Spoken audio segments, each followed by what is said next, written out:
Bueno, en primer lugar, darles la bienvenida a la Asamblea Permanente por los Derechos Humanos en esta actividad que decidimos llamar el derecho al agua, Argentina y Palestina una misma lucha.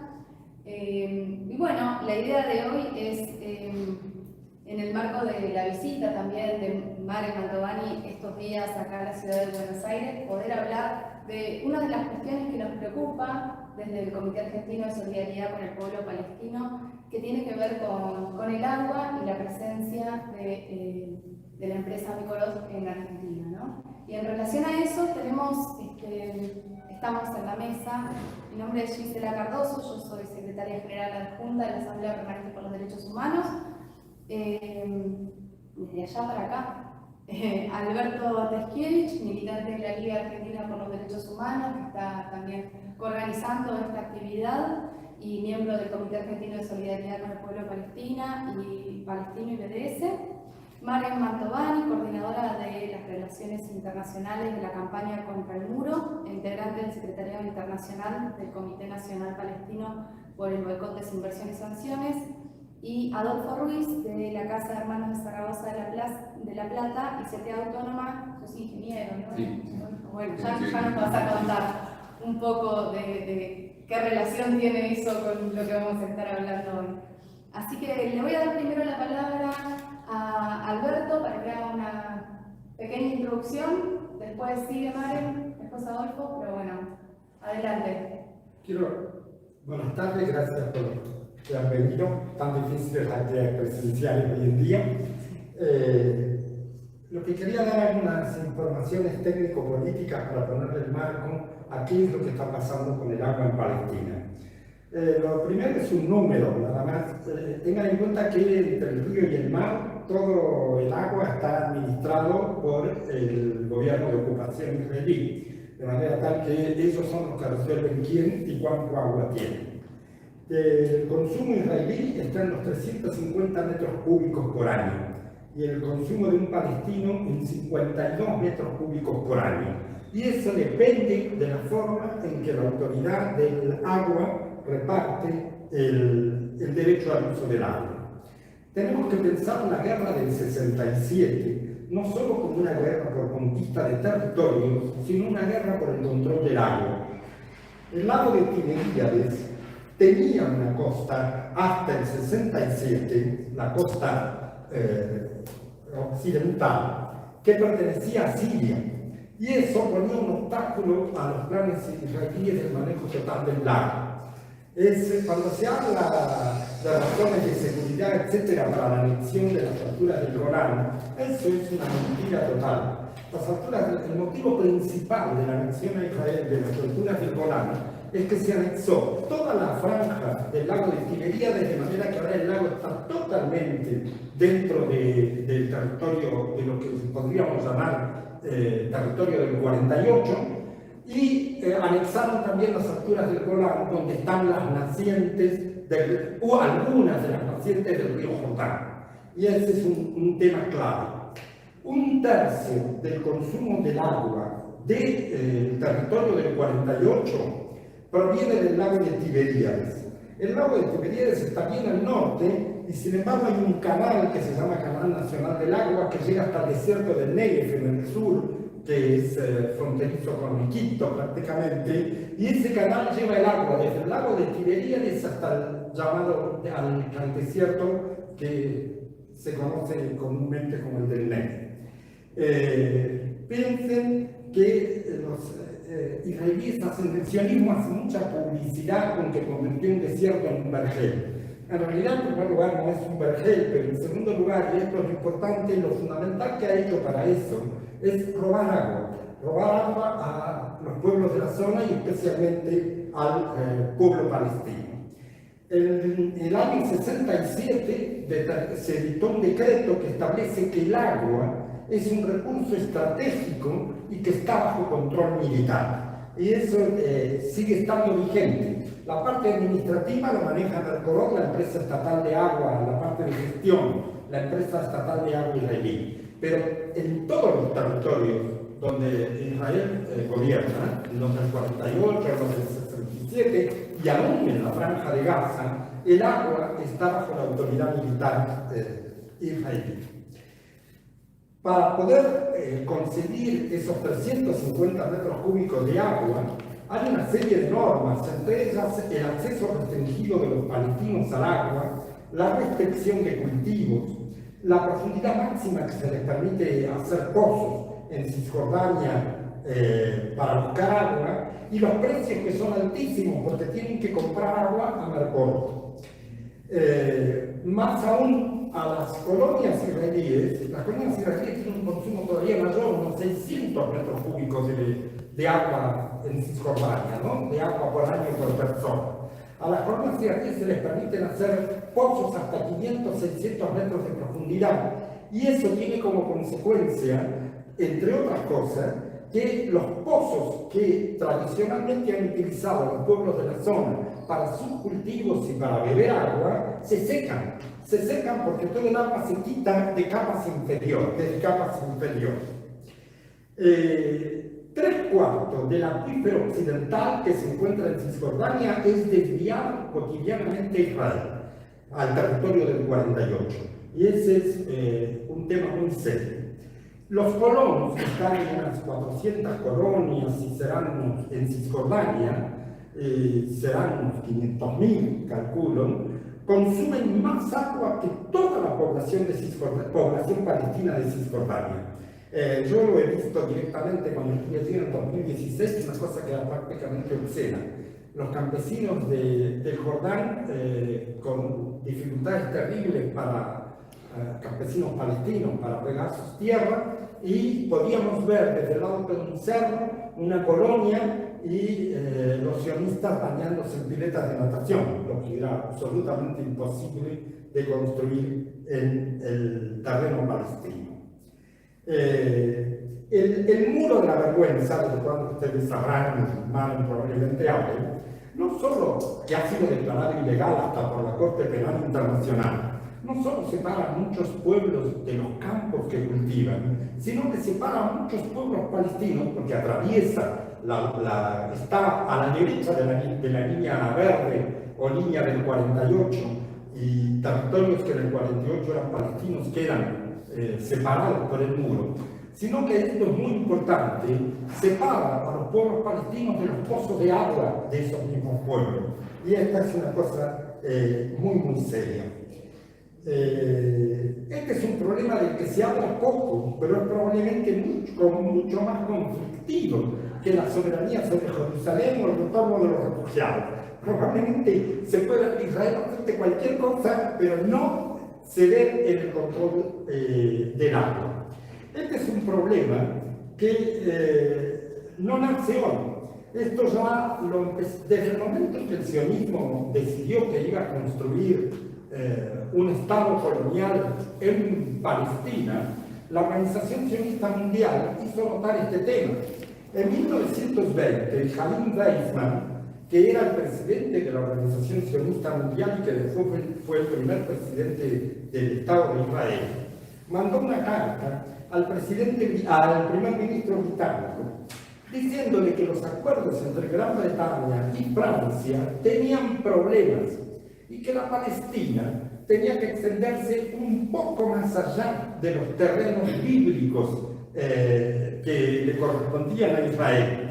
¿Qué quería decir un poco más allá? 40 kilómetros hacia el norte para tomar parte de la cuenca libanesa del río Litani, que es un río que está en el Líbano, y hacia el este tenía que ocupar las alturas del Golán y la totalidad del río Tiberíades. Ellos plantearon que sin esas aguas, sin las del Alto del Jordán, sin el Yarmuk, sin por lo menos la parte sur del río Litani, el Estado que se pudiera construir ahí iba a ser económicamente inviable. O sea que sabemos desde dónde viene el 1920, no existe ni siquiera el Estado israelita, están peleando por el agua de los pueblos palestinos. La agricultura israelí es una agricultura terriblemente intensiva en agua. Consume el 70% del agua disponible en la zona. el uso del agua que hacen es el típico de Europa, ¿no? Y económicamente no tiene racionalidad. Pero lo que tenemos, ni siquiera para el propio Estado sionista tiene racionalidad económica, podrían dedicar esos recursos a otro tipo de inversiones industriales, etcétera, que no consumieran tanta agua. Un punto que tenemos que tener claro es la función política e ideológica del agua que el agua tiene para el sionismo. Cuando también se habla mucho de los kibbutz, las cooperativas agrarias, los mosad, que se instalaron en todo el territorio, hay que pensar cuál fue el sentido político de esa instalación. La instalación traía una población que era urbana, se podía haber instalado en las ciudades, pero no fue eso lo que hicieron. Por un lado, los kibbutz permitieron absorber mayor número de inmigración, pero por otro lado, lo que permitió, y eso es lo fundamental, fue la colonización efectiva de todo el territorio de la Palestina histórica y la expulsión de población palestina, además de la producción de alimentos que era secundaria.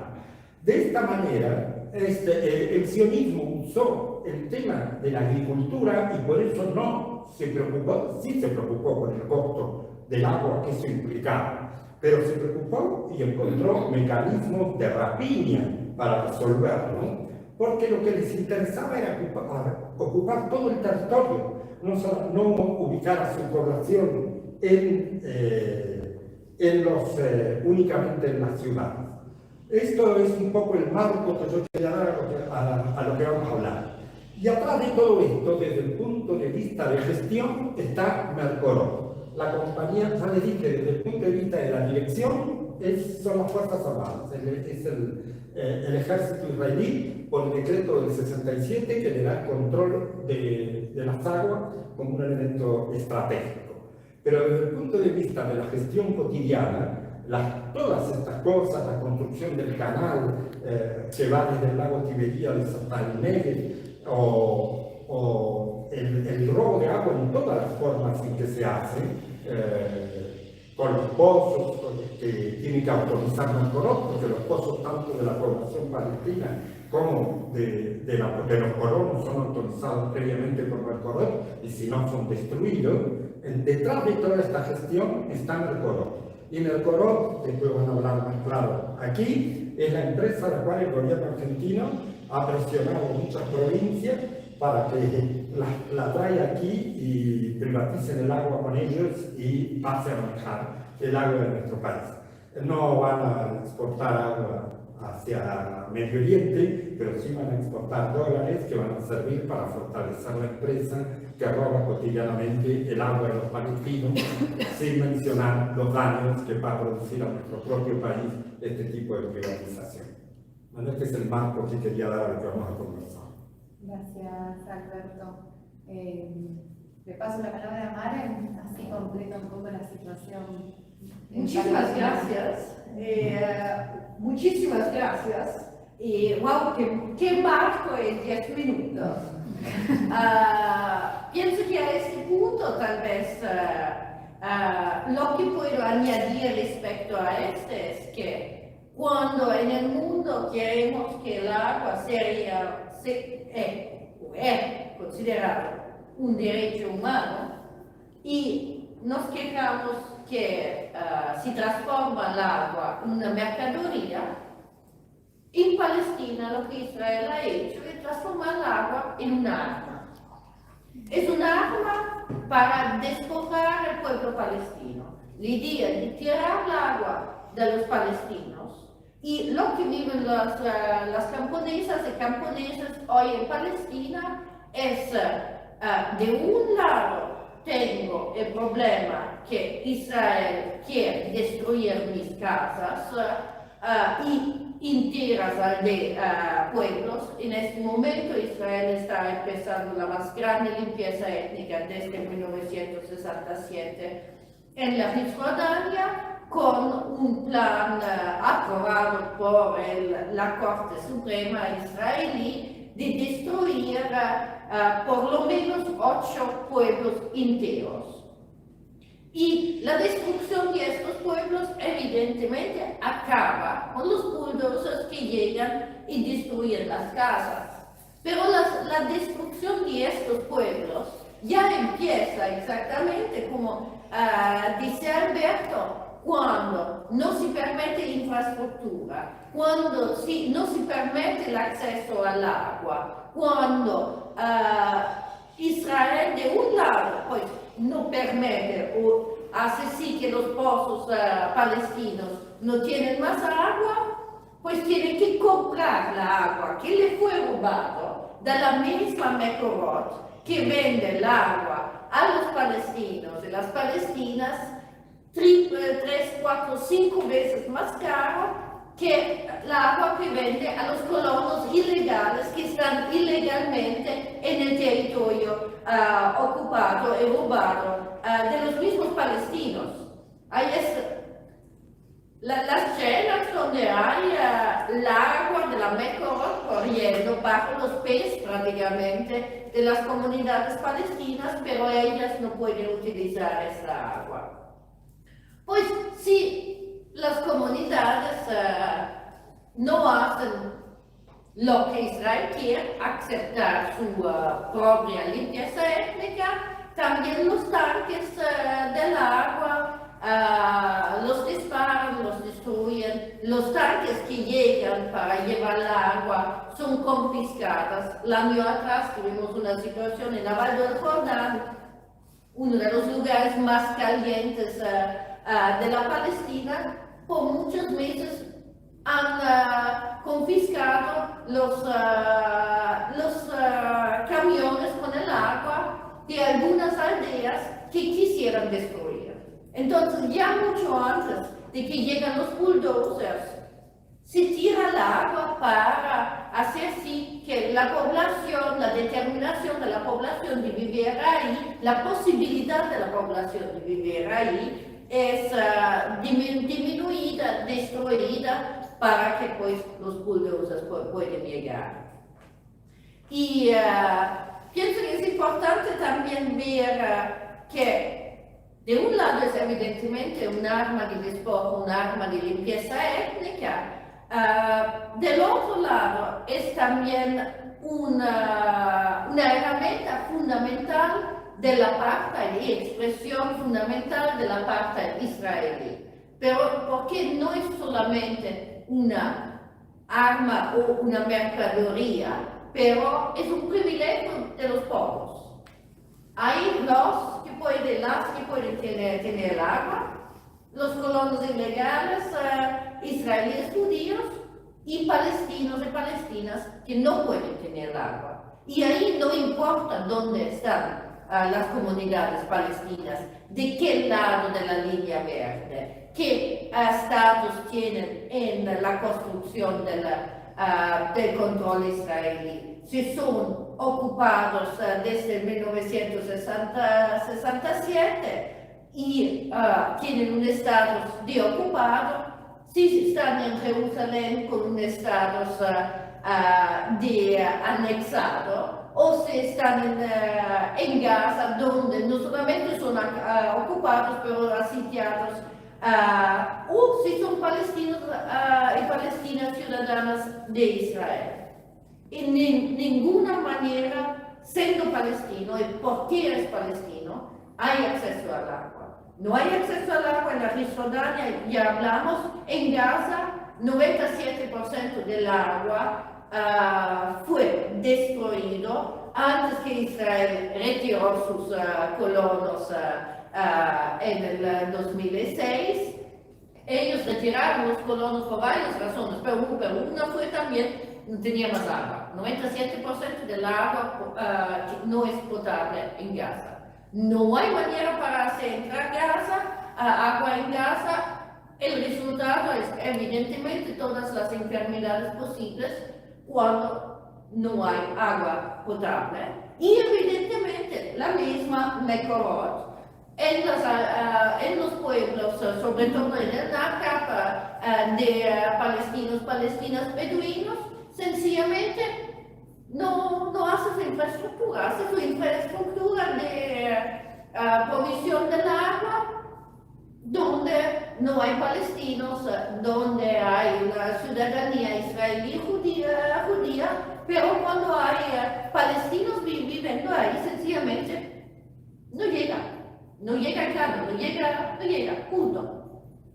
Entonces, en este sentido, esta herramienta también del apartheid y evidentemente, como ya has explicado, el tercer punto, la herramienta de la colonización, de utilizar el agua y también la agricultura, y ahí en la agricultura más de la Metrobot hay una otra empresa también que es la Netafim, que también está aquí, que está haciendo el trabajo por la agricultura de intenso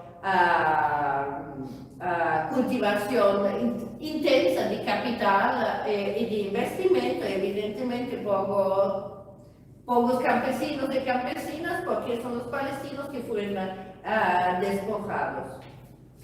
Y pensando un poco cómo mejor funciona la empresa israelí del agua, pues una de las primeras empresas que el proyecto sionista ha construido y que es verdaderamente una línea, ha construido esta línea del agua que por primero derrota el agua del río del Jordán para así en la Cisjordania no se tiene más acceso al agua y esta agua, de hecho el río del Jordán prácticamente no existe más, con el fantástico resultado que también el Mar Muerto está muriendo cada día más, porque no hay un río más que lleva agua al Mar Muerto.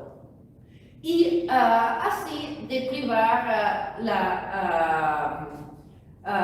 la Cisjordania, los palestinos del agua, en cuanto del otro lado, evidentemente, sea mucho de esta agua. Y evidentemente está responsable por toda esta construcción del agua, que es un privilegio y no un derecho.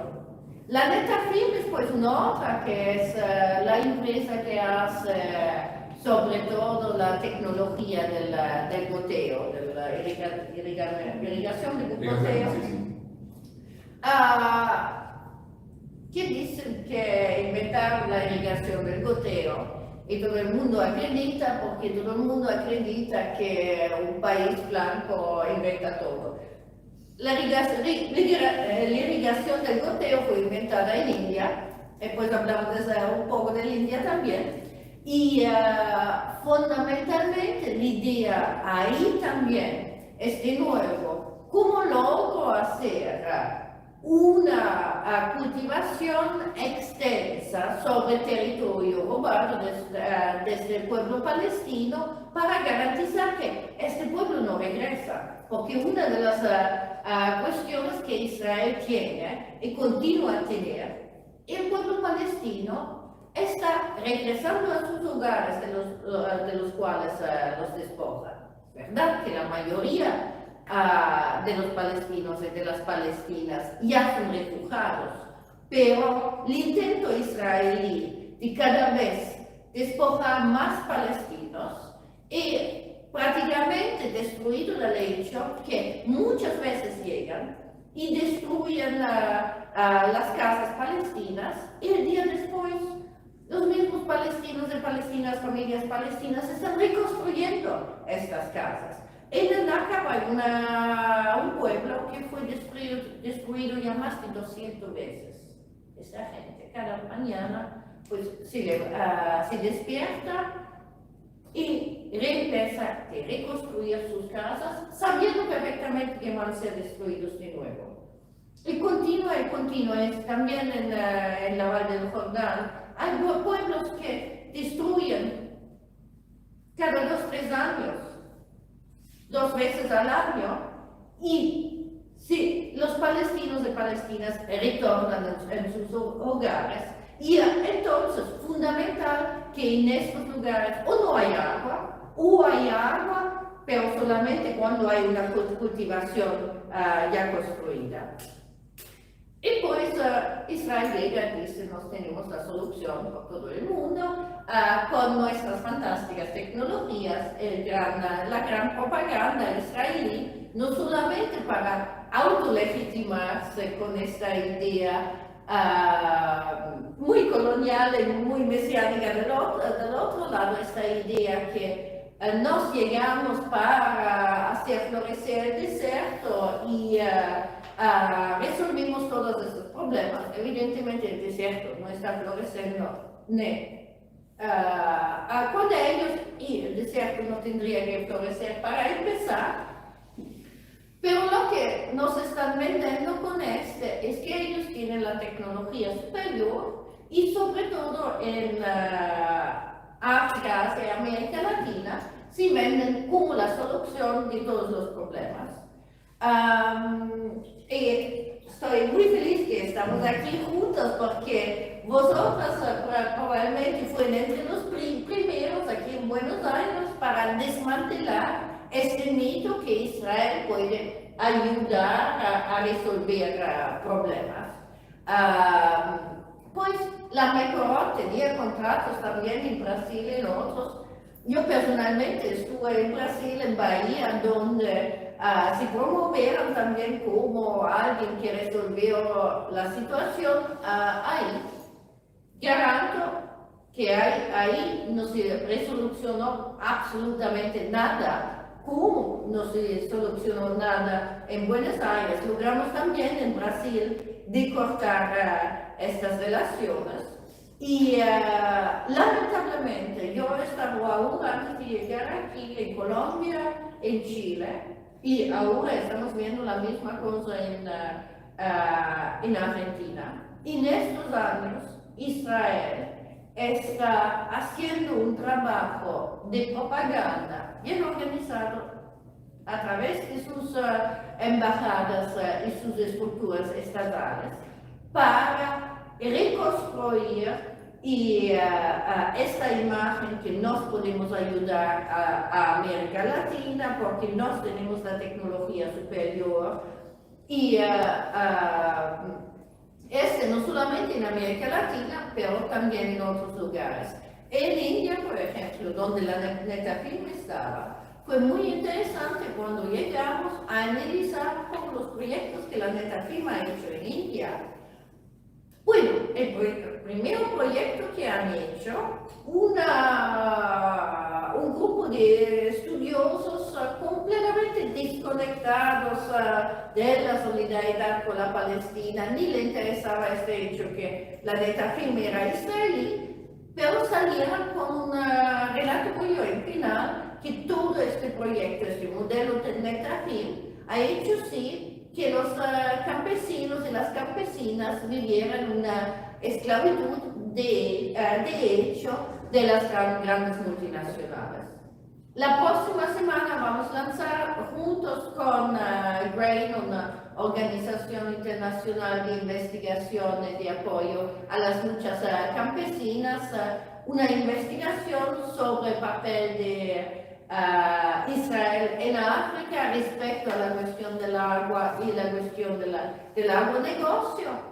Y hay una cosa interesante que pienso hasta un nivel también es interesante investigar aquí en América Latina, es la conexión entre pseudoproyectos agrícolas que pues en realidad sirven solamente para construir las relaciones necesarias para pues vender las armas y construir relaciones militares.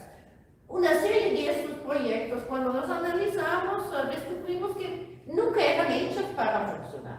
Era solamente para entrar en contacto con los gobiernos y con los funcionarios y encontrar las maneras para... Fueron proyectos que ni fueron desarrollados y gestionados de gente que sabía de agricultura.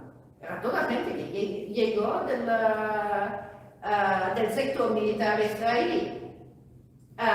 Entonces, ahí hay toda una historia para contar sobre Israel y cómo está utilizando estos proyectos agrícolas y de gestión del agua en el resto del mundo, donde de verdad evidentemente no se trata de ayudar a nadie, pero tienen impactos absolutamente nefastos en los territorios. Y pues llega a la conclusión de lo que hemos siempre dicho, que la solidaridad con Palestina no es solamente una cuestión de solidaridad con otro pueblo que está lejos, que es importante en sí mismo, pero no se trata de este. Se trata también del hecho que cuando Israel llega en los varios países, sea cuando vende armas, y ahí es evidente, el famoso slogan que hay aquí en Argentina, las balas israelíes matan en Palestina y matan también en Argentina, y es más evidente, pero también cuando hablamos de contratos con la Mekorot y estos contratos supuestamente benignos. De verdad, lo que estamos importando en Argentina o en otros lugares es un proyecto, un modelo, una tecnología de la parte israelí.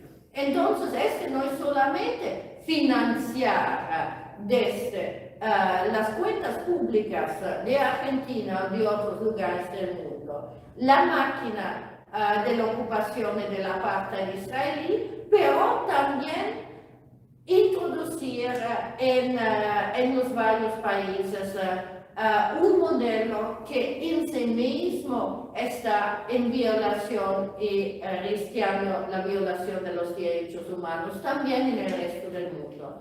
Pienso en este sentido es fundamental que nos juntamos también con las luchas por el derecho al agua en los varios territorios y vemos cómo construimos juntos campañas como esta campaña fantástica que hicimos años atrás, y lo que me parece que por lo menos en Buenos Aires la Mekorot no entró más. Está en Mendoza, está en San Juan. ¿San Juan? ¿Sí? Como los convenios firmados, todavía no hicieron obras, que es lo que tenemos nosotros miedo a las obras. Pero vamos de nuevo en la lucha. Ganamos una vez porque no tendremos que ganar a otra de nuevo. Gracias, Vale. Sí, eso iba a comentar, ¿no? Después de la misión de cooperación científico-tecnológica entre Argentina e Israel en manejo del agua, que estuvo encabezada por el ministro del Interior, Guado Pedro, en el mes de septiembre, San Juan, las provincias de San Juan y Mendoza, firmaron un convenio con esta empresa estatal israelí, que es Mekorot. Estábamos conversando antes de empezar la actividad de la importancia y las acciones que vamos a llevar adelante en torno a conseguir la letra de estos convenios y ver cómo se puede empezar a trabajar. Y ahora, bueno, te escuchamos, Adolfo, para que nos cuentes cómo fue la campaña que hicieron en la provincia de Buenos Aires. Escuchamos. Bueno, yo estoy en del Ministerio de Infraestructura, en ese momento era el que manejaba la Junta Interna del Ministerio. Delegado general, y por otro lado soy el jefe del laboratorio de hidráulica de la provincia. Entonces, con otros profesionales más que estábamos dentro del ministerio, nos pidieron en una reunión de CTAT que si podíamos tener algún pensamiento sobre esta licitación que ellos la veían problemática, porque estaba hablando de la parte, lo que sabíamos antes, que por ejemplo, que al pueblo palestino, ellos tienen como aljibe, con lo poco que llueve lo juntaban, después regaban, y que, bueno, topadoras del sionismo, del nacionalismo, se la destruían, ahora daban los acuíferos, los altos del Golán, es la parte donde más llueve, entonces eso lo había ocupado el ejército de Israel y tenían una cuestión muy atemorizadora con el pueblo de Palestina. Ese era empezamos a mirar, nos habían dado esa información, que nosotros veíamos que era una aberración total, y también que había una suba del costo de la tarifa de agua, y que era un proyecto que ya teníamos que estaba en la provincia, pero no sabíamos a qué se debía. En realidad era para financiar la obra de la planta potabilizadora de agua que iban a hacer en lo que es Punta Larga, es un sector de Ensenada, y Ensenada, Berizo y La Plata, y está tomando el agua de esta planta. Entonces, sobre esa base empezamos a trabajar, a investigar qué era con la empresa Mecorot. Sabíamos lo que es el ejército israelí, pero no sabíamos que era la empresa Mecorot, que se quería hacer de alguna manera la base económica para que el ejército después aterrorice a la población palestina. Empezamos a ver que ellos se venden como que son los mejores, que sacan el agua donde no hay, que tienen plantas desalinizadoras. Empezamos a hacer números y no cerraba por ningún lado la cuenta que hacíamos nosotros. Entonces, ellos en un momento tenían una licitación que era de 90 millones de dólares, en el cual el proyecto Mecorot se lo regalaba a la provincia. Cosa que es ridículo, porque los proyectos tienen que hacer la provincia, no se les puede regalar la misma empresa que va a hacer el trabajo. Ya empezamos mal. Y después que nosotros teníamos algunos papeles que decían 90 millones de dólares y de golpe pasaba a 170 millones de dólares. No sabemos el motivo ni nada, que algo se duplique, porque sí era realmente absurdo, ¿no? Generalmente hay variaciones en una hora, pues se tiene en cuenta alguna cuestión, pero no que se duplique el valor. Y empezamos a ver las características del agua. Y ellos hacían la licitación de agua corriente, que agua corriente no es agua potable. Agua corriente uno puede lavar el auto, puede lavar cualquier cosa de la casa, pero no la puede tomar, porque puede estar contaminada. Y ahí era el tema, que ellos iban a traer un agua del Río de la Plata, que solo el Río de la Plata puede darle agua a todo el mundo. Hay una mala distribución del agua en el mundo, ¿no? Porque el Río de la Plata solo cumple para que no haya ninguna persona que pase necesidades de agua. Y es un solo río de esta zona. Y bueno, ellos decían que había escasez. No puede haber escasez al lado del Río de la Plata, es ridículo. Puede haber escasez en un lugar donde no tenemos ríos, en la zona árida de la Patagonia, pero en el Río de la Plata no puede haber. Y ellos lo que hacían era, hay muchos sistemas de purificación de agua para hacerla potable, pero el sistema que usaban ellos era uno que no tenía cloro o muy baja cantidad de cloro. Entonces, cuando el agua llega, después de pasar por la red, al último grifo en un lugar, o en una villa o en un lugar precario, ese agua no está apta para el consumo. Pero ellos no sabían cómo era la distribución del agua dentro del partido de La Plata, Berizo y Ensenada. O sea, estaban haciendo una planta potabilizadora sin saber cómo era el traslado, cosa que es una aberración. Y al quitarle el cloro le daban unos números muy baratos, que ahí fue que nosotros nos dimos cuenta cuál era el manejo económico que hacía que iba a llegar agua de mucha menor calidad al consumo de las personas. Entonces, en la ciudad, por ahí el problema no va a ser tan grave, pero en los alrededores sí, porque la distribución del agua se va contaminando con bacterias a lo largo de la llegada al grifo de cada lugar. Y en los lugares donde no hay mucha cañerías que son estatales, sino que algunas son de uso así, no digo privado, pero que lo hacen los vecinos para llegar a tener agua, hay una contaminación que hay que tomar en cuenta, que la actual cantidad de cloro que está ahora tiene medido ese tipo de cosas, mientras que el Mecorot no lo tenía. Y después empezamos a ver que desde la salida de la planta potabilizadora hasta la llegada al grifo hay un 40% de pérdida, que el Mecorot no lo había tomado. Empezamos a ver que prácticamente el proyecto era un disparate, es decir, no tenía nada que ver, no había ninguna medición de campo de ningún tipo. Era una planta que no se sabía qué hacía, porque eran dos productos muchísimo más caros traídos de Israel y que no sabíamos cómo funcionaba, que en teoría eran exactos, perfectos, pero en la realidad era un desastre. Y la llegada a los lugares más sensibles a la contaminación no estaba de alguna manera resuelto, con lo que teníamos un problema social en un corto tiempo cuando empiecen a funcionar estos sistemas. Nosotros en la provincia de Buenos Aires, creo que en varios lugares de Argentina, hay productos de cierre de válvulas que no serán de una alta tecnología, pero funcionan para esta realidad. Uno no tiene sentido que en un lugar que el agua sobra tenga que ser un cierre exacto, algunas pequeñas pérdidas hay. pero estos productos son muchísimo más caros y no tiene sentido gastar en algo que tiene, por ejemplo, 70 años, que es la planta que está funcionando ahora, estos productos que son de última tecnología. Hay que adecuarse al modelo de forma integral. Bueno, después vimos unas empresas que ya habían contratado para hacer el proyecto, que eran las mismas que estaban del otro lado del mostrador. O sea, acá lo tengo, que era la empresa, no me acuerdo, 5 de septiembre de Macquarie Electric, que iba a hacer el desarrollo de algunos sectores que no iba a hacer Mecorot. La planta era llave en mano, o sea, ninguna persona podía saber cómo se estaba haciendo hasta que estaba terminado. Y vimos que de alguna manera Mecorot, el problema social que heredado en Palestina, lo iba a trasladar a la provincia de Buenos Aires. Iba a haber todo tipo de conflictos, iba a haber todo tipo de contaminaciones, iba a estar los hospitales con chicos con gastroenteritis, y mucho de eso estaba pensado para el exterminio de esos chicos.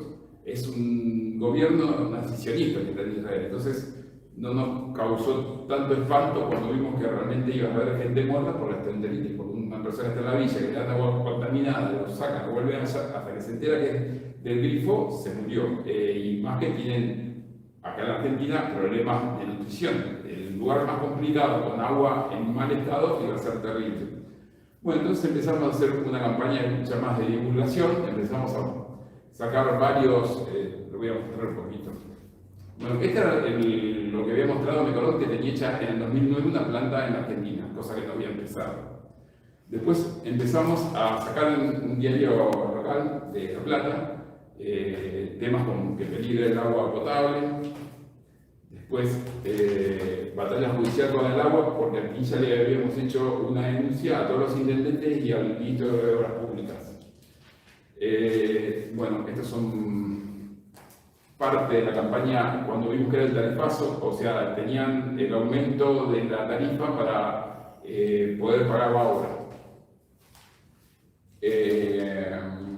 Bueno, esta es una de las primeras, que era más viejita, y que acá hicimos una de las primeras denuncias con el tema del agua.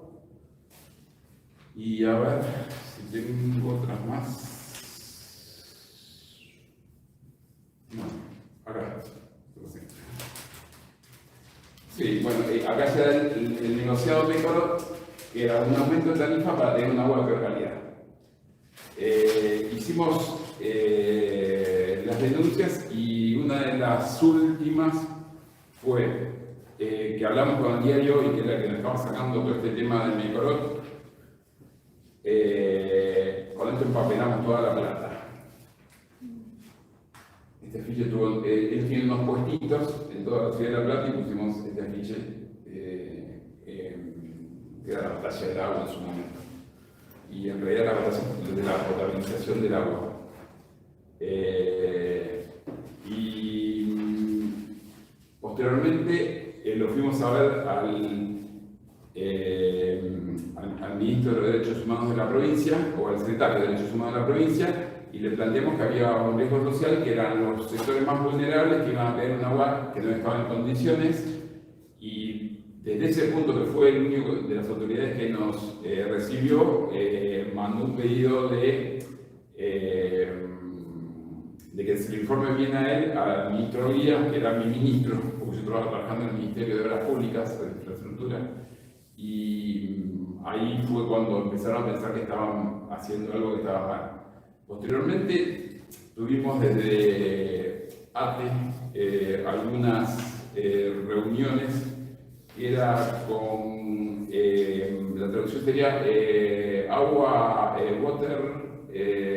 inteligencia del agua global sería la traducción, y nos dijeron que como nosotros estamos hablando mal de una empresa que era tan famosa en todo el mundo, que hacía cuestiones científicas en el desierto, y dijimos que nosotros no queríamos hacer nada de eso en base a lo que teníamos estudios hechos en la provincia de Buenos Aires, y que le dimos toda la información que ellos pedían, y que de alguna manera era una cuestión periodística, ¿no? Que tenían, si ellos tenían buena imagen sería periodística, pero no desde el punto de vista ingeniería, era una aberración lo que ellos estaban por hacer.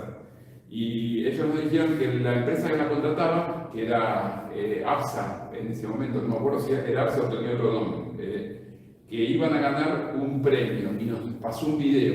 Y era un video que repartía, nosotros estábamos en la provincia de Buenos Aires, era un video que Plaza España de Rosario repartían botellitas de agua y juntaron miles de chicos. Entonces le dijimos que lástima que ellos le den el premio porque nosotros estamos hablando de la provincia de Buenos Aires. Plaza España es un sector de Rosario que forma parte de Santa Fe, o sea que le estaban dando un premio a una empresa que estaba haciendo una campaña fuera de la provincia, porque si fuera la provincia de Buenos Aires tendría mucha gente que se lo revolvería por la cabeza las botellas esas. Perdieron el premio de $100.000, o sea, mintieron a una editorial que da un premio jugoso y para decir que yo tenía un desarrollo con el cuidado de agua, era un verso. En realidad el video lo vi, pude ubicar que era el lugar de Plaza España. Entonces, también los que lo contrataban perdieron. Y perdieron también el estudio que habían hecho ellos del anteproyecto, que ellos dijeron que lo regalaron, bueno, lo regalaron y no se les pagó, o sea, perdieron todo. Pero fue algo que nosotros investigamos y veíamos cosas que eran inmorales, ¿no? Realmente era una cuestión que daba miedo ver cómo se manejaba esta gente. Y el poco respeto que le tenían a la persona humana, era una cuestión que posteriormente unos conocidos nos dijeron que ellos querían implantar el modelo de Chile, que toda el agua es privada y todo se vende, y la gente que no puede pagarla se tiene que morir. No dijo que morir tiene que irse del mercado o desaparecer, no me acuerdo qué palabra así. Bueno, en realidad es eso, es como que el que pueda pagarla que lo pague, y el que no, no es una persona, no existe. Entonces, desde el punto de vista de nosotros que pensamos que el agua es un derecho humano y que todo el mundo tiene posibilidad de poder tomar algo y no tiene que ser pago porque nos sobre el agua en las cercanías del Río de la Plata, ya vimos que esto era imposible de seguir. Las mismas autoridades, creo que por el 2014, le dieron de baja totalmente a la licitación que habían ganado. Ellos estaban muy adelantados. Ellos se habían ganado la licitación cuando nosotros empezamos a trabajar y se la dieron de baja. Que no es algo sencillo, porque si esto lo hubiéramos tenido un par de meses antes, podríamos haberlo hecho más rápido antes de llegar a la licitación. No sé si el Estado les tuvo que reembolsar algo, pero creo que no, porque el proyecto que era lo único que habían presentado, ellos lo pusieron como gratuito, así que se fueron de la provincia de Buenos Aires sin poder un pie adentro de la obra. Y antes de venir me enteré que hay otra empresa que creo que es de acá, que está haciendo la parte no de la planta, sino de el conector y las tuberías empezaron a trabajar hace un tiempo y están cambiando. Ahí había un 40% de pérdidas que ellos no la habían visto. Así que bueno, en la provincia de Buenos Aires quedaban afuera. Ahora sé que hay algunos convenios que están siendo firmados, pero no tengo acceso a la información como para poder hablar. La empresa va a ser la misma y tiene una idea económica y de traer problemas a los lugares donde necesitan. Gracias, Adolfo. La verdad que es un panorama un poco alentador, voy a decir, por ser sutil. Justamente la idea de esta actividad era un poco contar y dar cuenta de cómo ese sistema de apartheid que se utiliza Israel, de alguna manera también lo exporta, o claramente lo exporta, con sus empresas al exterior, ¿no? Y es en ese marco, digamos, que la campaña de boicotes, inversiones y sanciones plantea la necesidad de boicotear, quitarle inversiones y sancionar al Estado de Israel y a sus empresas también. Cabe aclarar además que Mekorot es una empresa estatal israelí, entonces nos llama la atención esta claridad y esta línea en relación a cómo se maneja en los distintos lugares en los que está. Y también con mucha preocupación, viendo que el Estado argentino vuelve, a pesar de una experiencia que fue claramente negativa, que nos contaba Adolfo, el Estado argentino vuelve a hacer misiones tecnológicas, a visitar esta misma empresa en Israel para ver cómo trabaja e intentar importarla y promover, como ya se hizo, convenios con las distintas provincias para que realicen el manejo del agua en esos lugares, ¿no? La importancia de seguir trabajando este tema, de darnos cuenta también que Si bien quienes a veces trabajamos más en algunas temáticas, como desde el Comité Argentino de Solidaridad con el Pueblo Palestino, trabajamos con la temática palestina, principalmente son luchas que se unen, ¿no? En relación, por ejemplo, con las luchas ambientales por el derecho al agua y en distintas aristas también con otras luchas. Así que yo, por ahí, para cerrar, lo que quería así compartirles era la declaración que la APDH en su momento hizo pública en relación a esta misión de cooperación científico-tecnológica, que me parece que enmarca un poco esta actividad y por qué la estamos realizando en este espacio. Así que les comparto la declaración de la APDH del 21 de abril de este año. Dice: la Asamblea Permanente por los Derechos Humanos repudia la misión de cooperación científico-tecnológica entre Argentina e Israel en manejo del agua. Desde la APDH, como parte del Movimiento de Derechos Humanos Internacional, le recordamos a las autoridades de Argentina que el Estado de Israel ocupa desde hace décadas al Estado de Palestina y viola sistemáticamente los derechos humanos de ese pueblo. Tal es así que, como lo venimos advirtiendo en muchas organizaciones en el mundo, al igual que B'Tselem, Amnistía Internacional y Human Rights Watch, hemos denunciado el apartheid israelí que vulnera los derechos del pueblo palestino cotidianamente. En primer lugar, decimos que no queremos que Argentina negocie con el apartheid ni lo normalice. La misión de cooperación científico-tecnológica entre Argentina e Israel en manejo del agua nos obliga a señalar además que el Estado de Israel restringe el acceso al agua de la población palestina desde 1967. Las extremas diferencias, quizás acá es un poco antes, diría yo, después de haberte escuchado, Mario. Las extremas diferencias que hay en el acceso al agua por parte de palestinos e israelíes da cuenta del apartheid del agua. El Estado de Israel, como potencia ocupante de los territorios palestinos, utiliza su poder para denegar y dificultar el acceso al agua de la población palestina, a la vez que facilita este acceso a colonos israelíes en territorio ocupado. El mundo entero conoce esta situación, no solo por los informes de organizaciones de derechos humanos, sino también por los informes del Relator Especial sobre la situación de los derechos humanos en los territorios palestinos ocupados desde 1967 de Naciones Unidas.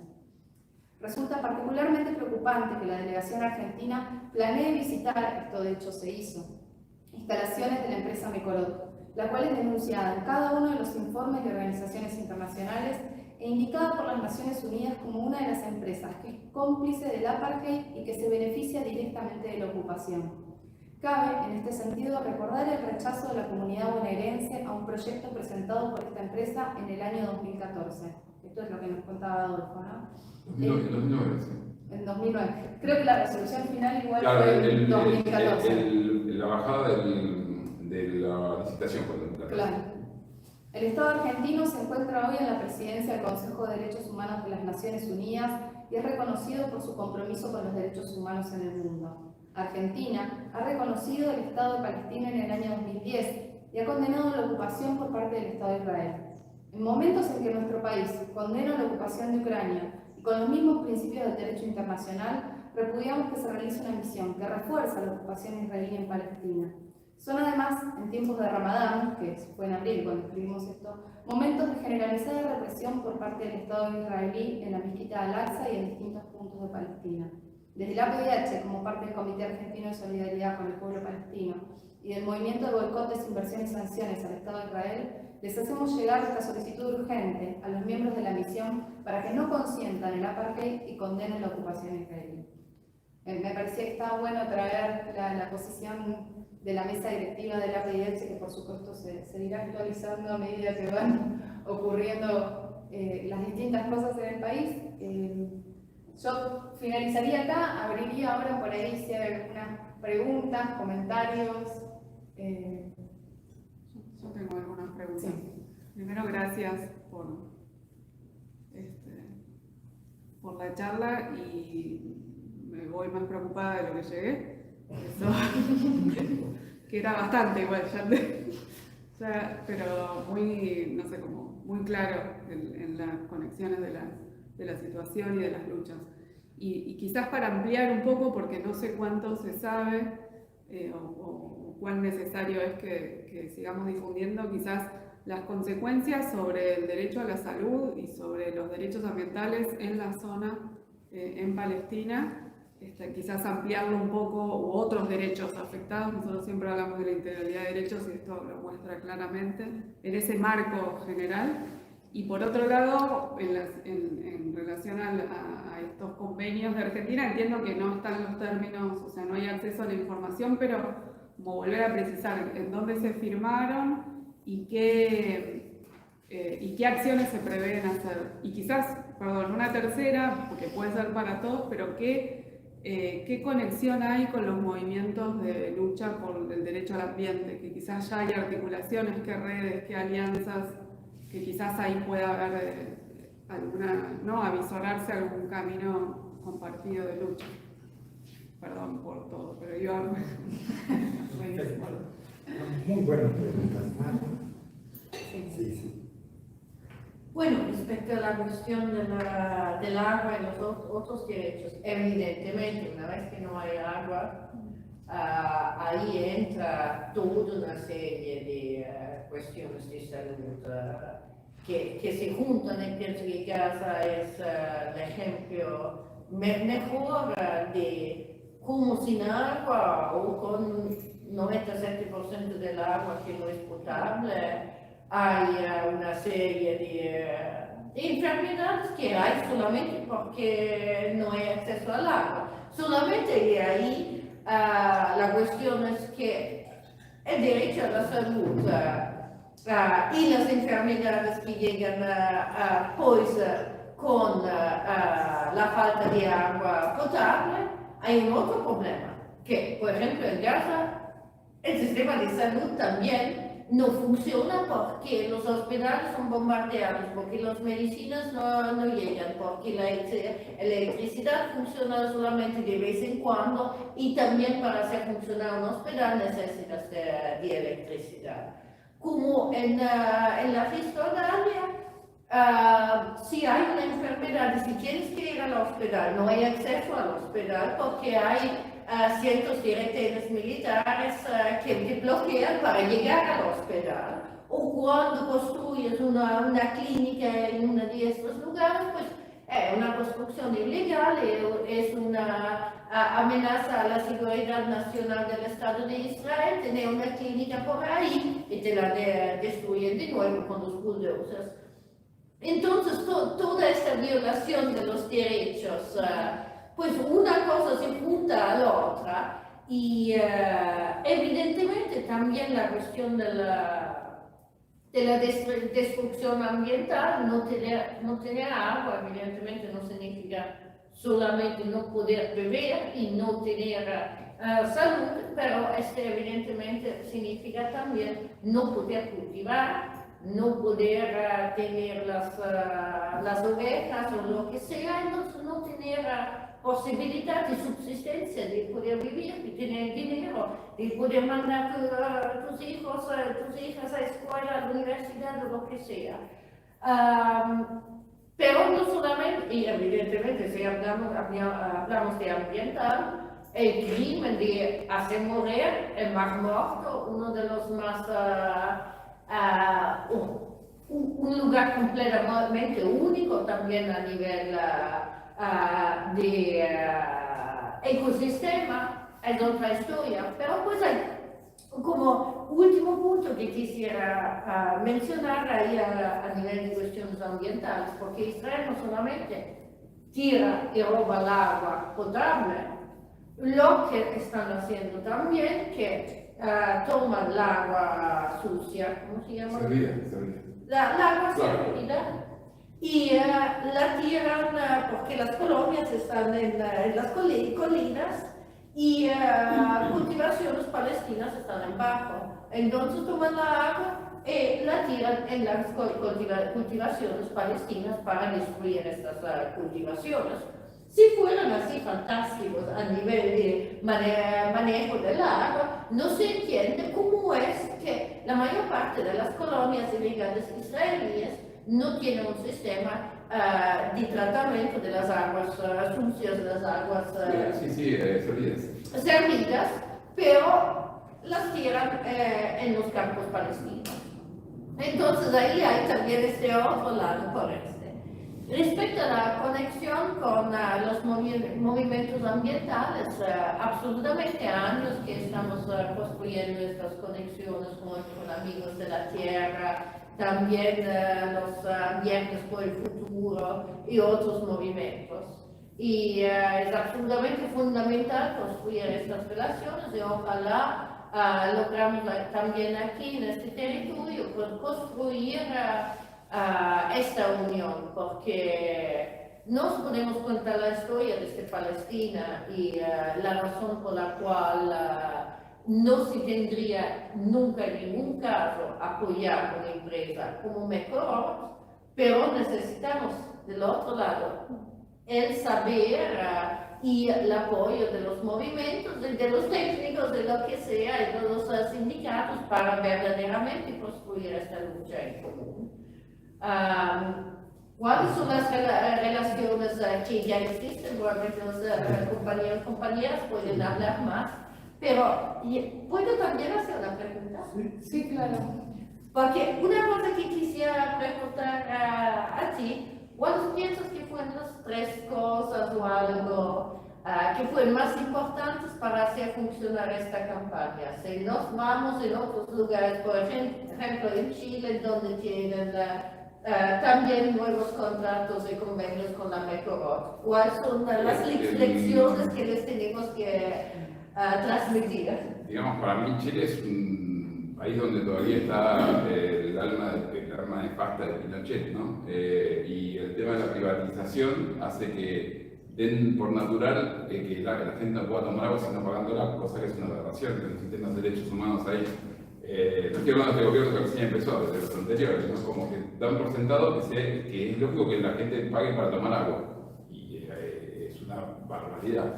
Y es un sistema absolutamente extractivista y nocivo, porque en Mecorot destruyó el Colán es un río grande, pero es una cloaca a cielo abierto. O sea, aparte de sacar el agua, también las aguas servidas y lo que son las cloacas las tiran al Jordán. Es un río que antes era natural, es una cuestión bastante asquerosa. Si bien nosotros lo tenemos también acá en lo que es el río Matanzas y eso, pero son ríos que tienen historias de miles de años que estuvieron bien y ahora están mal. En cambio, en Matanzas, desde que vinieron los españoles, siempre fue un desastre, digamos, porque tiraban lo que hacían las vaquerías, mataban a las vacas, le sacaban el cuello y tiraban los cadáveres de las vacas al río, siempre estuvo como sucio. El tema que ríos que duraron muchísimos centenares de años bien, en una década se destruyen.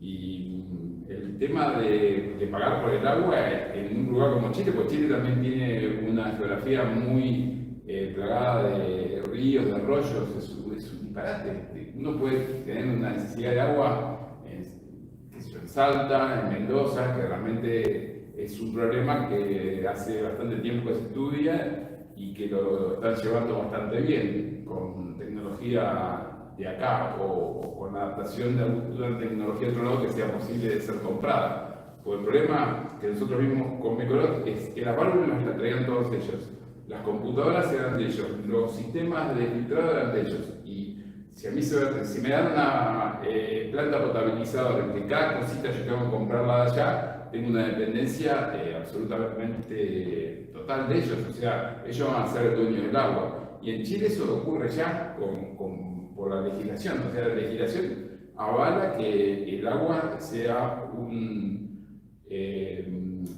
es un bien de uso, es un elemento suntuario. Entonces, esa es la concepción de algo que acá el agua, todo el mundo dice, bueno, toma agua, lo canilla del grifo y todo. En Chile no, en Chile es algo suntuario tomar agua, es un disparate. Es una concepción militarista, de tanto tiempo estuvo Pinochet y implantó que el agua es privada. ¿Y cómo va a ser para pasar a ser pública? Desconozco. En Mendoza, por supuesto que hay un control del Estado, pero hay un cierto manejo popular del agua para tratar de que todo el mundo tenga, aunque sea un poco. En Chile no, el que tiene más plata la compra y se terminó. Y si alguien no tiene agua, es un problema de esa persona. Eso está instalado mentalmente. Y cambiarlo va a ser difícil.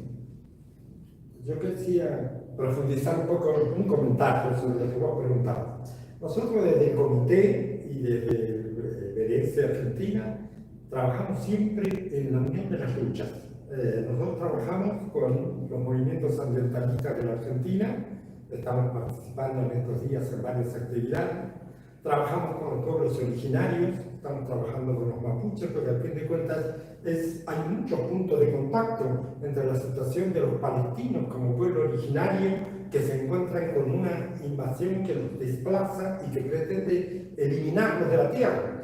Es decir, que cuando Golda Meir dijo en su momento un pueblo sin tierra para una tierra sin pueblo, y en este momento lo que están haciendo es quitar al pueblo que realmente estaba en la tierra para quedarse con la tierra, ¿no? Más allá de que el hecho de que los judíos sean un pueblo es todo un debate. Pero, y lo mismo estamos haciendo con los movimientos de mujeres, y lo mismo estamos haciendo con muchísimos movimientos. Estamos en estos días estamos lanzando campañas junto con... piensen que, por ejemplo, estamos a las vísperas del Mundial y nosotros hemos venido trabajando hace tiempo con la Comisión de Derechos Humanos de los clubes de fútbol, con ellos, ustedes no sé si han visto la película Yalá Yalá, que trata de la situación, de los problemas que sufren los deportistas, los jugadores de fútbol en la Palestina ocupada, y además la Comisión de Derechos Humanos de los clubes de fútbol ha hecho, de la misma manera que se ha comprometido en la lucha por memoria, verdad y justicia, se comprometió con el pueblo palestino. Hicimos conjuntamente una campaña para juntar dinero y enviar, eran 1000 pelotas, si no me equivoco, 1000 pelotas de fútbol que enviamos a Palestina para los clubes. O sea que buscamos siempre unir las luchas, unir los sentimientos de todos los sectores populares. Hoy hemos estado en un sindicato discutiendo sobre cómo vamos a coordinar algunas actividades en una central sindical, discutiendo cómo vamos a coordinar actividades con centrales sindicales de América Latina. Y bueno, ese es el secreto es unir las luchas. Nosotros trabajamos mucho alrededor del eje sur-sur. El sur se solidariza con el sur pelea con el sur para resolver sus problemas, y es en ese marco que incluimos la lucha por los derechos del pueblo palestino y la lucha contra el agua. Sí, por ahí, en relación a eso, sin dudas, estamos como... Es relativamente reciente. Yo decía, en septiembre recién se supo sobre la firma del convenio de San Juan y Mendoza. Así que es algo que estamos empezando a trabajar. Esta actividad forma parte de ese comienzo de trabajo, donde, bueno, una de las cuestiones que nos planteamos es la necesidad de acceder a más información.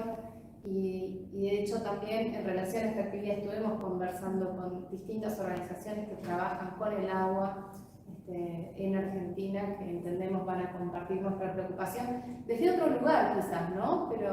Pero sí entendiendo que es una preocupación común lo que pasa con el derecho al agua en nuestro país.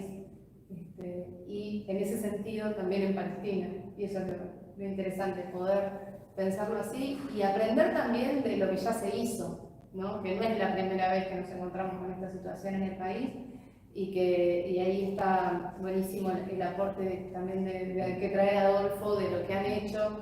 Creo que Mara te preguntaba hoy sobre las lecciones de aquello que hicieron, ¿no? Y yo pensaba que sin duda la función de la prensa denunciando con lo que podía pasar, creo que fue muy importante. No sé cómo lo la verdad que sí, haber tenido el apoyo del Diario Hoy de La Plata fue importantísimo, porque a veces uno tiene una lucha muy grande, hasta hemos tomado el Ministerio Avalía por otros temas, no por este tema puntual. Con este pusimos un cartel que tuvo 2 años viéndolo, es decir, no me Corot es un robo, bueno, no me acuerdo qué palabra decía, pero era absolutamente contra esta obra que al final se diluyó, no se pudo hacer. Pero a veces es una lucha muy importante en Uruguay, si no tiene el diario que lo lleva a todos los lugares, la gente no sabe que puede tomar agua contaminada, poníamos todas las cosas que nos íbamos enterando y el diario nos iba sacando en primera plana, ¿no? La verdad que nunca estuve yo en primera plana, jamás, no sé, y veía acá y yo no me puedo creer. Y en un momento, primero aparecimos con el nombre, los ingenieros que estábamos, después nos dijeron que por una cuestión de que no nos expongamos tanto que aparezcamos como ingenieros hidráulicos, bueno, pero bueno, lo que ponían, lo que le decíamos nosotros, así que era grandioso realmente que esto tenga tanta difusión, porque hubo gente que vio que era un problema ecológico terrible, la muerte de las personas, ni más ni menos, la contaminación de la red potable. Era un tema terrible. Pienso que ellos ahora van a hacer cosas como para no exponerse tanto, pero siempre el tema mercantilista le importa más a una persona, que importa menos a una persona que las cosas, es un tema del capitalismo, si vamos a hacer caso, ¿no? Porque no les interesa nada más que ganar dinero, y también el tema de las armas, posteriormente, ahora yo me estoy acordando que cuando fue el otro gobierno le hicieron cerrar el astillero en La Plata, era para comprar unas armas que en teoría iban a combatir el narcotráfico, y la lancha que compraron era una lancha israelí que era para atacar aviones gigantes, pero que no iban más de 50 kilómetros por hora, sino que combatir el narcotráfico tenía que una lancha súper veloz para alcanzar a los narcos, pero con eso no podían. Bueno, también se lo denunciamos, dijimos, se cierra el astillero para comprar lanchas que funcionaban a la velocidad de un tractor.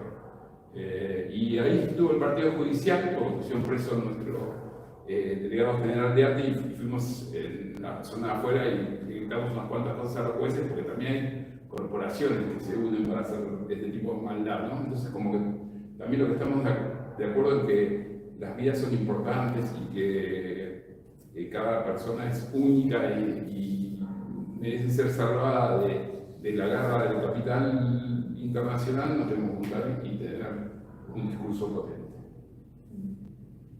No sé si hay alguna otra pregunta. Sí, yo quería preguntarte si además de ese medio hubo otros medios que difundieron esa información. Sí, un tema internacional, que la gente no tenía, igualmente vos sois chica.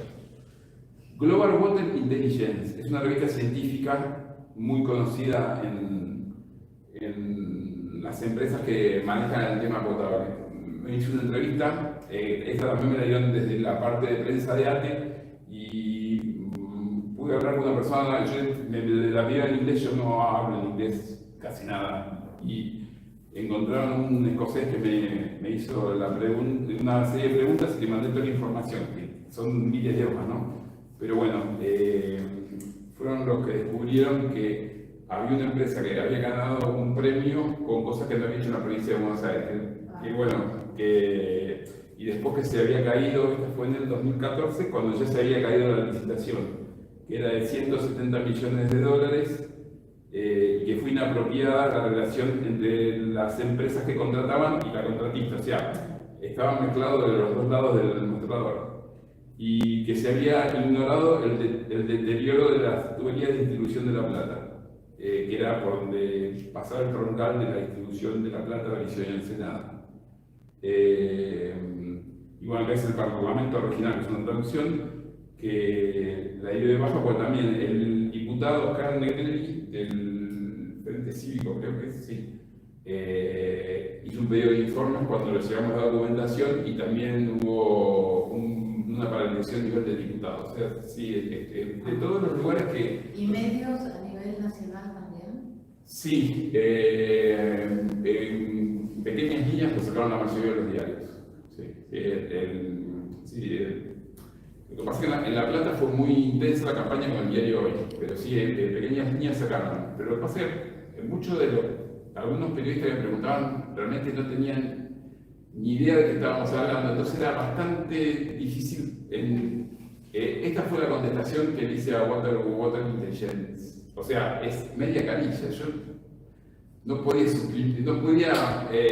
concentrar en tan poco tiempo algo que fue 2 años de investigación, pero bueno, se hizo lo que se pudo.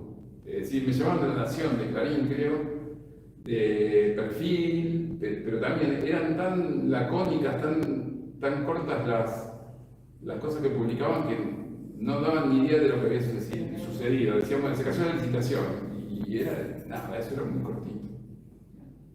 Sí, pienso que hay una relación ahí con la importancia de tener un mensaje claro, ¿no?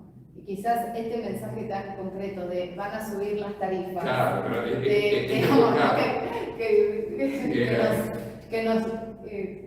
llegan, digamos, te van a subir las tarifas y no vas a tener agua potable, son mensajes muy concretos que creo que es lo que hacen para que una campaña realmente tenga efecto. Claro, de parte del periodista que nos hacía este tipo de preguntas, él rescataba lo más interesante y por parte de otros periodistas ponían una línea que era como para saber a la persona que leía, no creo que haya entendido nada en tan cortito.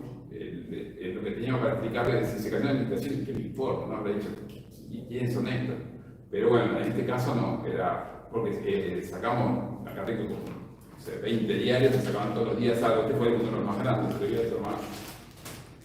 Bueno, en todos los diarios publicaban algo, un poquito, un poco más batalla judicial. Acá fue cuando hubo problemas legales. También tuvimos que presentar expedientes, porque nos decían que nosotros no podíamos paralizar una licitación. Sí puedo, si me están por envenenar, ¿cómo no voy a poder paralizarla? Y están sacando el cloro del agua. Es un disparate sacar el cloro del agua, es una cosa que es inentendible. Pero bueno, tuvimos que justificarlo. Yo soy ingeniero, soy matriculado, tuve que poner una matrícula, ir al colegio, hablar, explicar. Fue una cuestión de llevarlo adelante, pero sí se puede. Sí, porque hay un riesgo de la muerte de personas. Sí, simplemente, quizás no tanto una pregunta, pero sí compartir la preocupación, porque este fin de semana, si no me equivoco, el diario Tiempo Argentino registra un proyecto de Guado de Pedro de extender la frontera agropecuaria con el asesoramiento o a partir de estos convenios con empresas israelíes, ¿no? Y Guado de Pedro es un eventual presidenciable, ¿no? De tantos nombres que andan dando vuelta. Y para mí lo más preocupante es que acá hay una relación de Estado a Estado. El Estado Nacional argentino con un Estado que es una fuerza de ocupación, que es un Estado, por la descripción que ustedes hacen, es un Estado militarizado. Y acá no hay como un registro de cuestionar la legitimidad de ese Estado para hacer lo que hace y además exportar su modelo. No hay una actitud de independencia, de autonomía, digamos decirlo. A ver, en tiempos del apartheid en Sudáfrica había estados que no mantenían relaciones diplomáticas con el Estado racista sudafricano, ¿no? Y en este caso parece que esos filtros no funcionan, digamos, ¿no? O se vuelven muy porosos a partir de los movimientos del capital, ¿no? Eso, ¿no? Vos mencionaste dos temas. Uno que nos preocupa a nosotros mucho es el hecho de que la alianza con el sionismo internacionalmente y en el país se ha convertido en una política de Estado. Ya no es una política de partido, no se discute. En las elecciones no vamos a votar por una opción u otra, de los dos lados van a estar las mismas opciones. Porque eso es algo que realmente nos preocupa mucho. Puede ser que las motivaciones de cada sector sean distintas, pero se ha convertido en una política de Estado y eso es realmente serio. Y estamos haciendo lo que podemos, también va bien, en estos días también estamos aprovechando la visita de Manu para reunirnos con funcionarios públicos, con dirigentes políticos y lo hacemos todo el tiempo con éxitos diversos. En general tenemos muchos amigos que nos quieren mucho y nos dicen que siempre han estado de nuestro lado, pero en este momento hay circunstancias particulares. Gisela y yo hemos vivido una situación de ese tipo. Nos recibieron, pero después no quisieron publicar la reunión. publicitar la reunión y nos dijeron, bueno, dense cuenta que la responsabilidad institucional hoy es distinta. El otro tema que planteas también es cierto, ¿no? Es serio, pero tiene que ver con el papel estratégico que juega el Estado de Israel en Medio Oriente. El Estado de Israel, al principio con los británicos y después con los americanos, es la cuña de Occidente, está ubicado en un lugar muy particular, es un nudo de las comunicaciones entre Asia y Europa y tiene un papel estratégico central en este momento para Estados Unidos, que gasta mucho dinero en el sostenimiento militar del Estado de Israel y por lo tanto es, digamos, puede ser, digamos, no tiene la misma, está en otro lugar que la pelea que hemos dado contra la apartheid sudafricana. De todas maneras, nosotros somos de los que tenemos el pesimismo de la inteligencia, pero el optimismo de la voluntad. Es decir, no paramos nunca con todo lo que estamos haciendo para que las Naciones Unidas, con todo lo que se puede decir, muchos nos llaman ingenuos, pero bueno, es un lugar donde tenemos que librar la batalla, pero la batalla la libramos entre los pueblos, la libramos entre los movimientos sociales, entre los movimientos de lucha por las distintas reivindicaciones y la tratamos de librar también en esos lugares. En este momento, en noviembre, va a haber una nueva asamblea de las Naciones Unidas y 14 países ya tenemos comprometidos a mencionar el tema de la parte israelí. Estamos rompiendo el silencio que hay alrededor de esto, ¿no? Es difícil y todas las ideas, apoyos, ayudas que ustedes puedan dar de cada uno de los lugares donde cada uno está, todo es necesario y todo es bienvenido, ¿no? Si puedo juntar ahí, y yo diría nos tenemos también el optimismo de la inteligencia, porque algo estamos cambiando. Es verdad que en Palestina la situación está empeorando dramáticamente. Y pienso que este es algo que nos tendría que llamar también a la urgencia, pero de lo otro es verdad que las cosas cambiaron. Yo me recuerdo cuando en el 2005, cuando se empezó con el llamado al boicot, desinversión y sanciones. Siquiera los movimientos de solidaridad con Palestina pensaban que era una idea imposible. En el 2014, Israel construyó un ministerio entero para luchar contra el movimiento de BDS. En el 2020, encerraron este ministerio admitiendo que era un fracaso completo, que el movimiento de boicot, desinversión y sanciones estaba todavía creciendo. Y hoy estamos a punto que las reivindicaciones, la insistencia, por ejemplo, que Israel no es la única democracia del Medio Oriente, es el único estado de apartheid del XXI siglo, está funcionando. No somos solamente nos a decir, es Amnistía Internacional a decir, es Human Rights Watch a decir, los reporteros especiales de las Naciones Unidas y también los gobiernos se están juntando. Entonces, hay un poco de ser optimista. Logramos victorias como esta contra la Mekorot y no fue la única, teníamos ahí unas 7, 8, ¿dónde está? Sí, es fantástico, prácticamente de esos, nada, Portugal no fue, Argentina no fue, en Brasil logramos acabar, después de Trinidad y Tobago, Uganda sin nuestras campañas por su propio involucramiento en la corrupción no funcionó. Entonces, prácticamente de todo esto, nada verdaderamente funcionó. Entonces, pienso que un poco de optimismo racional podemos permitirnos. Pero aquí también habla de esta cosa. aquí están trabajando para expandir el agropecuario, empresas israelíes. Sí, sí, yo no la leí completa a la nota, vi el título y el epígrafe. Dice que Guado de Pedro viene con una propuesta de extensión de la frontera agropecuaria asesorado por la gente de Israel a la que estuvo visitando hace poquito, ¿no?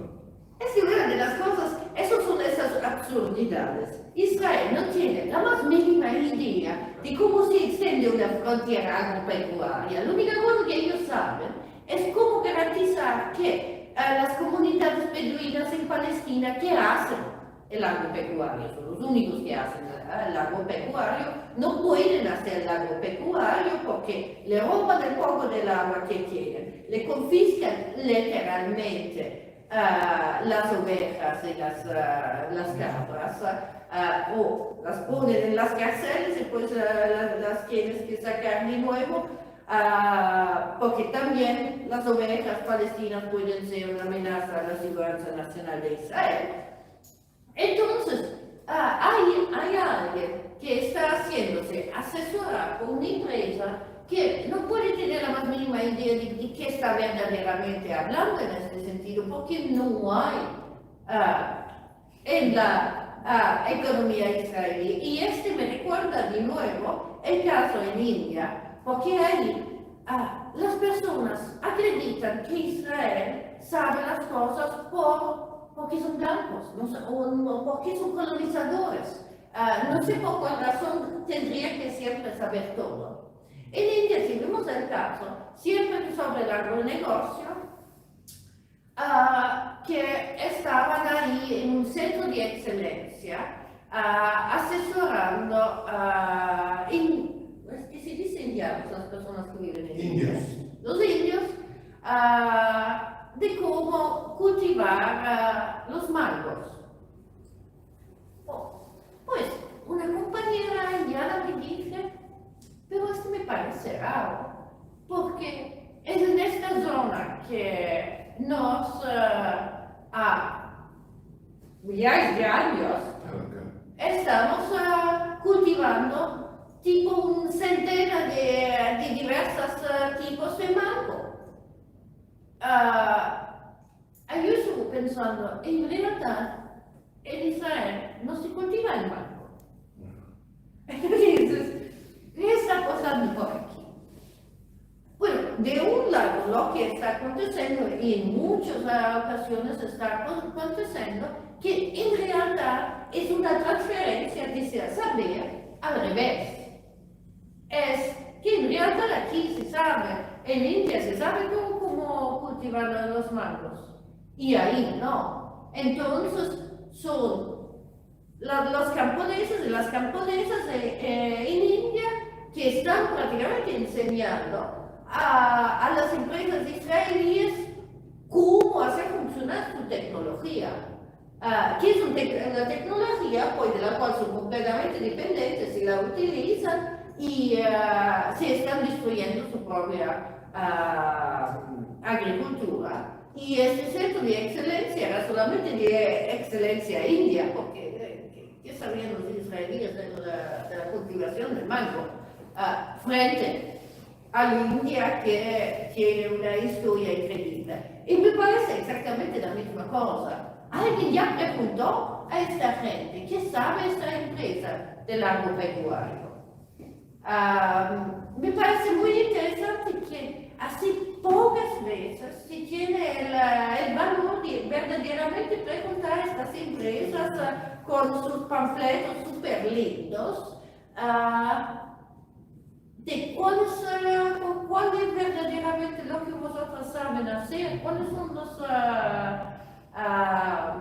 y que se acredita que ellos podían verdaderamente ayudar solamente porque llegan con el embajador israelí o lo que sea. Y pienso que ahí no hay verdaderamente hacer una doble lucha contra el colonialismo. De un lado, evidentemente, el colonialismo israelí contra el pueblo palestino, pero también la otra lucha anticolonial contra esta imposición de estas empresas que llegan y no trazan nada sino dependencia y seguramente no las soluciones que pueden ayudar a los pueblos.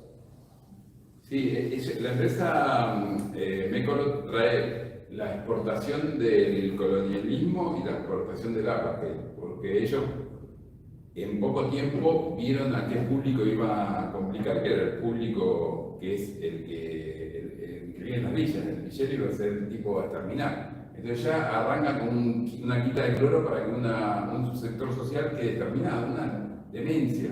Uno dice, fue un error, no fue un error, fue una cuestión que ellos ya apuntaron en dividir en dos áreas un sector poblacional. Era un disparate, no, era algo que ellos exportaban, era tratar de complicar a un sector de la población. Y también, por lo que yo he leído, que el palestino que de alguna manera no se somete absolutamente, ellos lo atacan, y el que de alguna manera trata de llegar a alguna cuestión lo tienen como esclavo, es decir, le hacen los trabajos que nadie quiere hacer, los llevan a los lugares más complicados. O sea, es un modelo de apartheid que ellos exportan. Es algo temeroso de ver, ¿no? Pero no era que era un error de ellos, era había muchísimos errores porque no tenían ni idea de qué estaba hablando, pero había una división social, un escalonamiento social que ellos veían que tenía que existir. O sea, era un problema comprar. Y me extraña que un tipo como Guado de Pedro, que fue víctima de los militares y que pasó por cosas tan complicadas, esté apoyando a gente que tiene la misma ideología. Es raro, ¿no? Es difícil de entender. Tiempo argentino del domingo, si no me equivoco, salió la nota. Con el tema de que esto va a traer trabajo, de que inversiones, bueno. Vamos a buscar la información. Bueno, Hay muchos campos que no están siendo utilizados, y ahora Peter Boy, que no estoy. Si quiere extender las fronteras, que va a sacar gente que está viviendo ahí, o sea, más o menos. El tema de, sí, además en la Argentina agronegocio tiene signo cosa, igual soja, pules de siembra, glifosato, que es el envenenamiento. Todos tenemos glifosato porque el glifosato está en el aire y cuando llueve cae glifosato, es terrorífico. Hubo gente que se lo puso como, no me acuerdo, un proyecto que lo volvieron loco porque se opuso a la comercialización tan grande del glifosato. El profesor Carrasco, no me acordaba, que fue jefe de la comisión. Yo soy pastor protestante y trabajé 2 años en misiones. La cantidad de sepelios por casos de cáncer que he hecho, después que dejé de estar por allá, es alucinante. Y son cánceres que tienen que ver todos con la cuestión esofágica, intestino, o sea, todo lo que tiene que ver con la alimentación, cánceres localizados en relación con esos órganos. Y es muy difícil, desde un punto muy técnico, es muy difícil encontrar el glifosato del agua, porque no se mezcla con el agua. Se adhiere al cuerpo y ahí es cuando está la mutación de los ojos, del esófago, del intestino en los anfibios, que él fue la primera persona que publicó, fue Carrasco. Y el hombre obviamente trae cáncer, pero uno va a medir el glifosato y no lo encuentra en el agua, porque son como hélices. Y entonces si uno justo está midiendo con la sonda acá que va a sacar el agua de ese punto y lo agarra, bárbaro, pero puede ir 100 veces que normalmente no lo encuentran. O sea, es terrible, es difícil de encontrar el glifosato. No es como la tracina que trae los mismos problemas, pero uno va a la mide y está. Pero el glifosato es difícil de encontrar y aparte actúa por contacto en la piel de las personas, mata zorros, mata animales que le entran al torrente sanguíneo y los puede llegar a matar. Si es leve, produce cáncer al tiempo, y si es rápido, la muerte en ese momento. Hay chicos con dificultades en la piel también que al final mueren. usted no sé si se acuerda de una persona muy activista en contra del glifosato que parecía un esqueleto humano, que apareció en muchos lugares. Bueno, eso es lo que produce el glifosato, es una locura. Y había gente que decía que no pasa nada, que no tiene ningún tipo de problema. Algún funcionario de Macri que decía que era como tomar agua. Sí, y se lo hacían a los ingenieros agrónomos que iban diciendo, no tomen agua que está el glifosato, ven que no pasa nada y tomaban ellos. Pero cuando nosotros le pusimos glifosato en un lugar, en un encuentro que hacían en la parte de ciencias sociales, le digo, toma el agua. No, pero nosotros era una broma. Y dice, pues yo tengo acá la máquina, esta máquina es espectacular. ¿Qué haríamos con la máquina? Le pongo acerrín en el carburador, le digo, porque eso no sirve para nada. Va a tener total destrucción de la gente que está trabajando en forma orgánica y ustedes me venden porque el glifosato es bueno y que lo pueden tirar con un avión. En realidad el glifosato nunca puede tocar nada. Entonces es un elemento que el primer estudio que hicieron es una soga que va tocando las hierbas malas y las va secando, pero no puede caer ni una gota en el agua y una gota en el suelo, cosa que es imposible. Es un invento que prácticamente no se puede usar, porque lo que hacen es fumigar y al que le toca ese vapor gaseoso tiene un problema que depende de la cantidad del vapor que le haya ingresado por la piel en el cuerpo, que es la forma más fácil de ingreso. Después hay gente que dice que los animales que toman ese agua pierden peso, pero son estudios que no están cerrados, pero que cuando toca la piel del humano, del zorro, de lo que sea, tiene un problema, eso es real. Pero cuando se fumiga y los chicos que hacen con la banderita así, también una explotación y una servidumbre, porque ¿quién puede hacer eso sabiendo que lo va a perjudicar? Que por ahí esos chicos pueden ser, al poco tiempo, si no se mueren ahí, se mueren de cáncer. Es un espanto. Y también trae lo que es control de la fertilidad y esterilidad. Es terrible, todo malo realmente. Antes se llamaba Palatión, pero tenía los venían cruzaban, ¿no? Tenía una calavera con los huesos. Tenía contacto con Palatión, moría. Pero ahora es el glifosato diciendo que es bueno, son venenos que en vez de decir que son altamente peligrosos, dicen que son inocuos. Es el tema. Es el uso que se le hace a la cuestión. Disculpe, solamente una cosa, ¿las agropecuarios son también las vacas? ¿O agropecuarios? Los vegetales, no, dos cosas. Las dos cosas, Sí. Agro es vegetal. Porque sobre las vacas Israel tiene efectivamente una experiencia y también esta es mala. En el sentido que, aparte del hecho que hay una lucha increíble por parte del Estado de Israel contra las vacas palestinas, es casi imposible por palestinos y palestinas de cultivar vacas.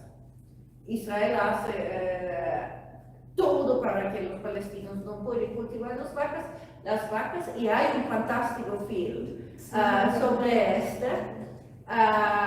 The Wanted 18, las 18... Es una ¿Cómo se llama? Bueno, fundamentalmente sobre una historia de 18 vacas palestinas que pues fue declarada también una amenaza a la seguridad nacional israelí. El esfuerzo la historia verdadera y el esfuerzo pues de una comunidad entera para esconder estas vacas y hacer sobrevivir estas vacas frente a la persecución israelí. Pero no es solamente es también toda una serie de mecanismos legales y económicos que hacen para hacer prácticamente el llevamiento de vacas imposible por el pueblo palestino. Lógica es que ellos quieren tener el monopolio sobre el mercado de leche y de los queso y otros productos. Al mismo tiempo, ellos sí tienen las supervacas, vacas genéticamente modificadas y vacas que dan así mucho leche. Y de nuevo fue un fantástico proyecto en India de traer estas vacas en India. Solamente cuando estas vacas no están en un sistema higienizado y súper protegido, estas vacas se enferman. Y estas super vacas super caras pues se mueren. Y los campesinos y las campesinas se quedan con las deudas y no saben cómo solucionar el problema. Y este fue también un otro de estos intentos para resolver los problemas, solamente creando más deuda y más desesperación en el campo, en otros lugares. Entonces, probablemente, si es el gran latifundio argentino, imagino que pueden también encontrar las condiciones por las supervacas. No sé si es algo que es la dirección de desarrollo en la cual los movimientos aquí en Argentina quieren ir. Hay desarrollos que, por ejemplo, el tema de Mendoza. Antes ahí vivían aborígenes que tenían manejo de agua por sifonaje, cosa que es una ingeniería de avanzada en esa época impresionante. Se hacían sifones, entonces tenían una cumbre acá había más precipitación que ahora porque tenían hielo, ahora ha bajado un poco por la temperatura que está subiendo, y tenían sifones que abastecían a otros lugares y tiene que estar muy bien hecho, con un sifón que tenga un polo ya no funciona más, así que era una especialidad que tenían ellos. Y en un lugar tan complicado como en cuanto al agua como Mendoza, tenía un desarrollo que después cuando llegaron los colonizadores lo copiaron y siguieron usando ese tipo de sistema. Entonces, meterse con tecnologías que tienen cientos de años funcionando, diciendo que hay una buena que es superadora, es un disparate, porque no se puede hacer en tan poco tiempo algo que funcione tan bien como lo que pasa de tiempo en tiempo. Por ejemplo, también con las legumbres, agarraban o con las semillas, iban tomando las semillas y iban mejorando, con las que daban mayor poder nutritivo las tenían y las otras las descartaban. Eso lo fueron haciendo durante cientos de años. Es decir, que viene la super semilla de Monsanto, realmente estamos consumiendo algo que no sabemos qué es, mientras que el otro era algo absolutamente natural. Y así con todo, decir que hay soluciones mágicas para las cuestiones es un disparate. Nunca hay cosas tan innovadoras, salvo en un lugar que sea la luna, un lugar que un humano nunca haya pisado. Pero en lugares donde se trabajó siempre hay por lo menos cientos de años, en miles de años por ahí en Europa, acá cientos de años que han dado resultado a mucha gente. Acá hay 140 millones de orígenes, ahora quedan, no sé, 100.000, no sé. Bueno, yo Ahí hablamos de todo. después de este panorama, propongo que vayamos cerrando y agradecerles por la presencia, por compartir, también agradecerles por las preguntas y el interés. Así que bueno, muchas gracias. Muchas gracias. Gracias a todos. Gracias.